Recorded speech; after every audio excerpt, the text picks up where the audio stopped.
doctoraux. Alors là encore, on se retrouve dans une histoire qu'on découvre, pour des gens comme moi, on découvre. Et c'est quand même illustré.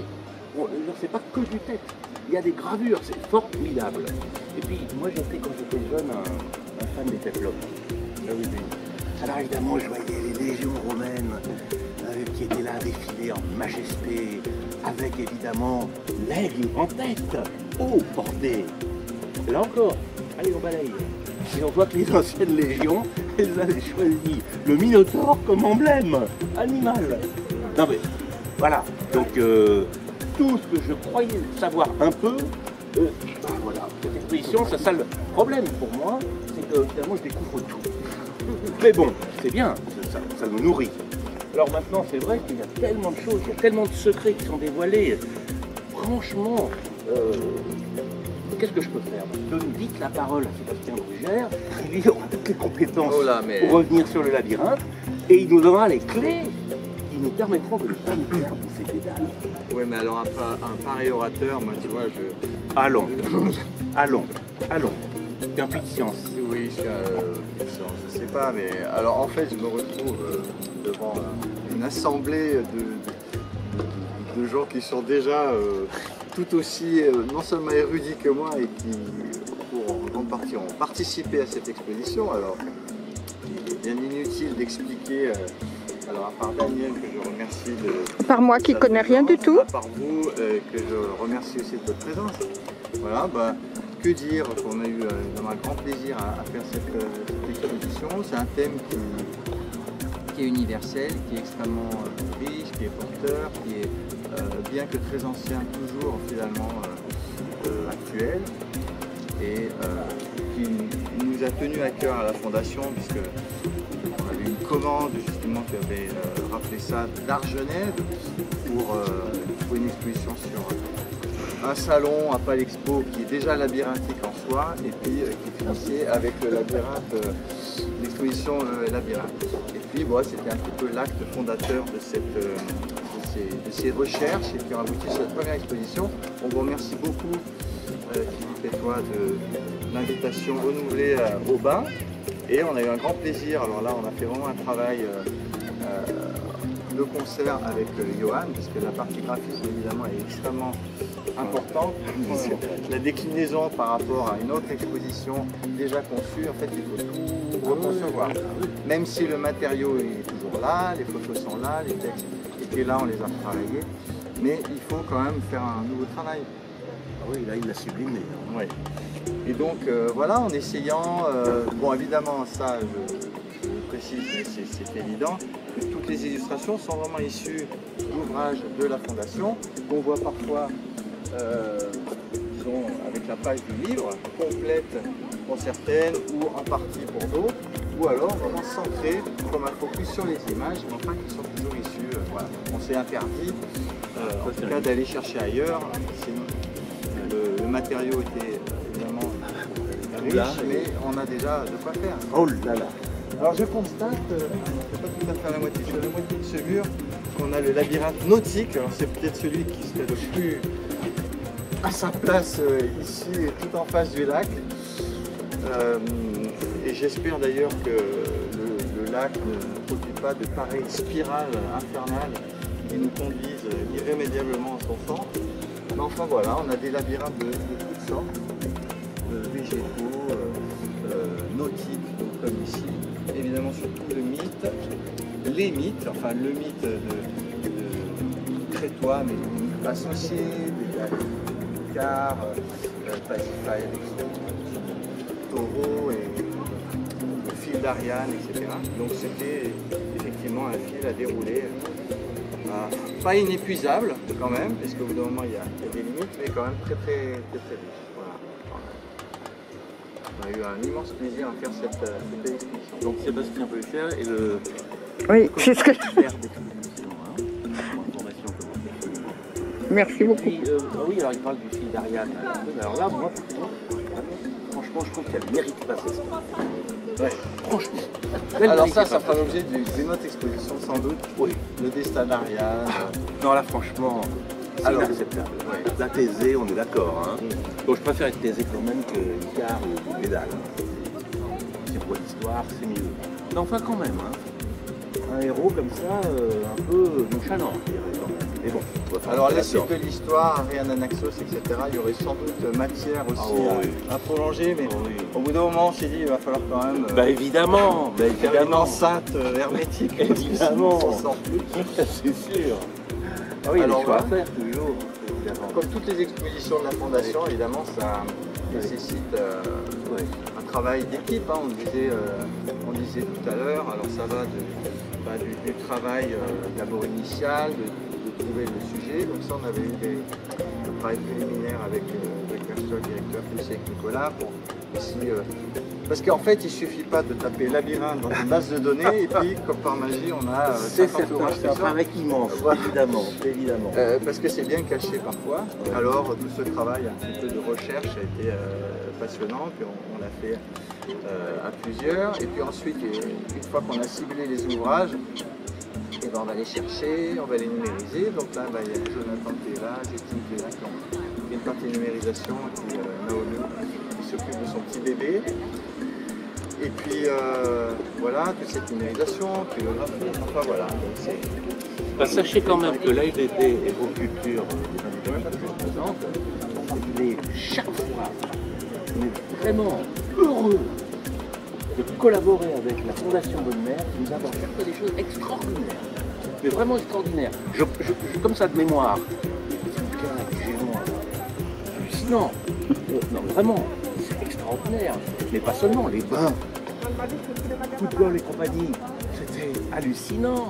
Non mais, chaque fois, c'est intelligent et beau. Ah, c'est une fierté pour les bains, franchement, c'est une fierté. Et on espère que ces collaborations se poursuivent. Et Christophe Colomb aussi, hein, les voyageurs. Il y a un peu de remous. Oui. Les conquistadors. Les Les conquistadors. conquistadors, alors, enfin, ça, alors là, je vais m'engager, mais c'est moi personnellement qui parle. C'est plus des bains ni de l'ensemble de vos cultures. Moi, j'ai un point de vue. Parce que les gens ont constaté que c'était un sorte de élimination pure et simple. L'histoire, elle est faite de drames. Je veux dire, voilà. Est-ce que maintenant je vais déboulonner le conquistador ici parce qu'il a fait des choses qu'aujourd'hui nous trouvons peu adaptées? Mais ça fait partie de l'histoire, il faut en parler. On n'est pas en train de glorifier les conquistadors qui venaient avec ce bouquin de fou. C'est ça qui m'a tout de suite accroché. Où les missionnaires, comme ils ne pouvaient pas communiquer, ils avaient ces petits bouquins avec des images pieuses pour expliquer. Non mais ça m'a tué. Hein. Alors là, tout d'un coup, on s'ouvre sur les conquistadors. Et c'est un pan de l'histoire, tout simplement, selon moi. Voilà. Donc, Selon c'est- nous aussi. et ben voilà. Donc, tous ces gens, quelques personnes qui se disent comment c'est possible, là, ben, c'est possible, c'est comme ça. Et quand je dis ça, on avait fait aussi, ça avait touché à Paris, le drame de l'Estonie catholique, après c'est pareil. Ben voilà. L'histoire est jalonnée. Donc on s'en une merveille. Chaque fois une merveille.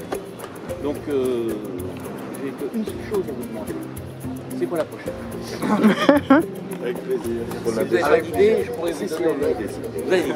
On a ça, il y a un responsable, et à côté de Lyon, voilà, c'est Johan qui a fait tout le graphisme, la mise en page. Avec, comme vous pouvez le constater, le souhait de renouveler le propos à chaque panneau, enfin, en tout cas la transmission, Oui, ils sont très pour essayer de trouver une grande variété. Vous pouvez nous en présenter un ou deux de panneaux? Présenter Oui, comme ça, l'histoire d'un panneau.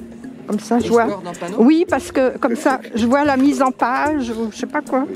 Il disait tout à l'heure, Là, oui. Mais là, Alors ici, voilà, c'est on a, infernal ça. on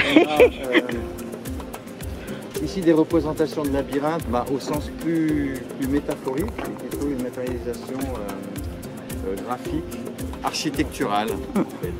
C'est des quartiers dimensionnés de Piranèse, donc à la base des prisons d'invention, mais qui ont justement des couloirs obscurs, des poulies, des couloirs sans fin, et donc en fait tout ce qui correspond à la définition du labyrinthe comme lieu clos dont on a du mal à trouver l'issue. Voilà. Et donc le parallèle avec le labyrinthe est trouvé. Et puis on a la Fondation Bodmer, un ouvrage de ces quartiers évolutionnés des Pyrénées qui est de toute beauté, de format très généreux d'ailleurs, qui est exposé actuellement dans l'exposition Géant et Nain. Et puis on a sélectionné 3 planches. Alors là pour le coup, on aurait pu, ou Johan aurait pu, comme pour celui-ci ou celui-ci, garder la page complète, mais comme je le disais tout à l'heure, l'idée c'était de varier un petit peu la mise en page à disposition. Et puis là, c'est une sorte de système un peu comme des cartes à jouer, où on a fait une petite sélection. La première, le frontispice, où on voit petite, et puis 2 autres qui nous ont semblé assez variés. Voilà. Bon, on les a compris. Voilà, il y a quand même une sorte de cheminement pas tout à fait chronologico-thématique, on pourrait dire, en partant vraiment des plus anciennes représentations du labyrinthe d'Égypte. Alors, comme il a disparu, on n'a pas de plan, on n'a pas de photos, évidemment, on n'a pas d'image, on n'a rien, on n'a pas de dessin. Peut-être le plus ancien qui existe, enfin pas le plus ancien, mais un des plus fidèles reconstitutions hypothétiques de ce qu'aurait pu être ce labyrinthe, suivant les témoignages d'Hérodote, et autres, eh bien il est dans un livre qu'on n'a pas, malheureusement, dans le Kircher. Voilà, donc ça sera peut-être l'objet d'une prochaine acquisition. C'est un profond regret de ne pas l'avoir. On aurait pu l'avoir en majesté dans Oui, voilà, pour le labyrinthe. C'est la seule représentation au XVIe siècle. Voilà, c'est ça. Alors, bon, le plan est magnifique, mais comme on ne l'a pas dans la collection, alors c'était un jésuite on l'a pas sélectionné. Qui a fait un livre sur la Chine, un livre sur le mythe de Babel, un livre sur les Égyptiens, oui. Et celui-là... sur la linguistique aussi. Oui. Est-ce qu'on peut dire un mot du cosmopolitisme aussi? Parce que Kircher aurait été allemand, mais l'Allemagne est représentée. Il y a l'Italie, il y a la Hollande, il y a l'Angleterre, donc il faudra qu'on cible aussi les touristes de tous ces pays pour dire votre pays est à l'honneur. Absolument. Absolument. Et puis on a un propos historique, un propos scientifique, un propos artistique avec Picasso, et puis aussi Piranèse. Voilà. Mais c'est surtout une très belle histoire pour raconter. Vraiment. Ça c'est très important, parce que ça donne du sens. C'est plus tout d'un coup scientifique. C'est plus des abstractions lyriques, comme ça, des paraboles hermétiques. Non, on plonge dans une vraie réalité palpable. Et il y a une histoire qui nous est racontée. Ça c'est formidable. C'est mon sentiment. Est-ce que tu peux juste parler du choix pour les livres? La sélection? Non, visuellement. Alors peut-être tu peux dire un mot? Oui. Merci. En fait, juste très simplement, c'est que plutôt que de prendre des gravures ou des passages des livres pour les extraire, en faire comme une image qu'on trouverait sur internet accompagnée d'un texte, le plus souvent possible, dès qu'on pouvait, avec le format spécifique des panneaux, avec les choix qu'on avait à disposition d'images, on essayait au maximum de représenter le livre dans son entièreté. Par exemple, si on regarde les panneaux, il y a plusieurs exemples, il y a 3 exemples tout près de nous, mais ça va depuis le début. On inclut les marges, on inclut la reliure, on inclut des titres, on essaye de montrer la matérialité du livre. Comme le but c'était de ne pas parler du labyrinthe en général, mais aussi du fond genevois baudemérien, fallait aussi l'intérêt c'était aussi de montrer les livres en tant qu'objet, et pas juste en tant que support illustratif. Et c'était ça ce qu'on essayait de faire. C'est pourquoi parfois l'image est plus petite. On se dit c'est dommage, on aimerait bien l'avoir en plus grand, mais on voit quand même, on gagne en voyant le livre. Voilà, c'est ça le parti pris graphique principal. Voilà. Je voulais ajouter. C'est un apport majeur. Et pas juste l'image. Voilà. De toute façon, la Fondation Bodmer, c'est les livres. Oui. Donc, bien sûr qu'il y a l'art, mais... C'est l'éphémère. Ça veut dire que s'il y a des dessins, effectivement, quelques formations de cette espèce, qui vont progressivement avec la météo se déliter, c'est magnifique. Oui. Et là, on rentre même dans le land art. C'est magnifique, on adore ça. Voilà. Et même pour les spectacles que nous faisons, sachez-le, eh bien, on va dans l'éphémère parce qu'on se réjouit de savoir qu'il y a des gens qui n'ont pas vu le spectacle et qui n'en ont gardé aucune mémoire. Eh bien, tant mieux. Voilà. Et les curieux, bah, ils sont bienvenus. Alors là, oui. Vraiment oui. Alors, On viendra la nuit. Je ne sais pas si on suggère aux gens de venir faire des labyrinthes lacrés. alors là, je vais m'en remettre sous le contrôle de Philippe Constantin, car là, on est sur son terrain. Moi, je suis sur le terrain culturel, mais là, c'est lui.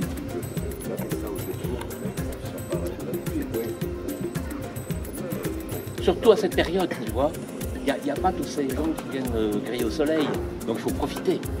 Bon, la base, c'est la marelle. On peut faire des marelles complexes. Ce serait magnifique, hein.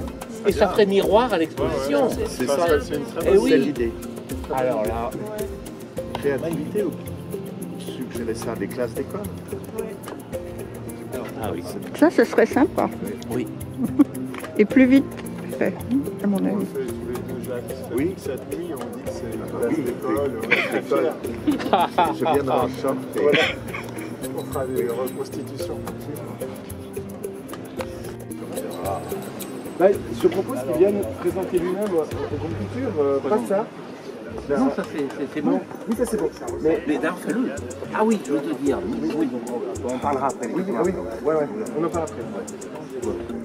Mais il faut la faire.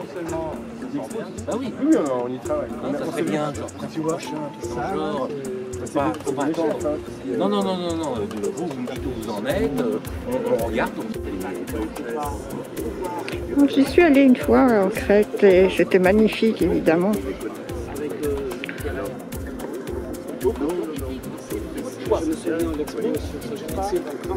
Oui, enfin la grande partie de ce après. Oui.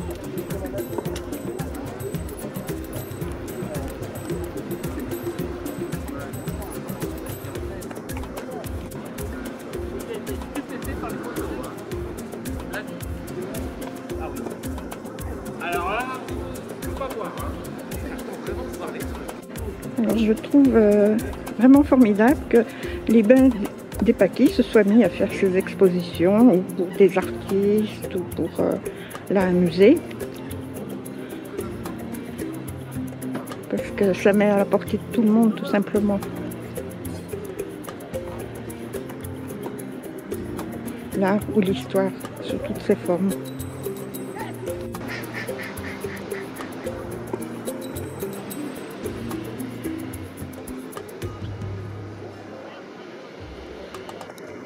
Alors, tous ces gravures sont dans des livres. Là, par exemple, le jardin, oh là là, de la luxure. Voilà, le livre d'emblèmes. Publié en 1657, vous vous rendez compte?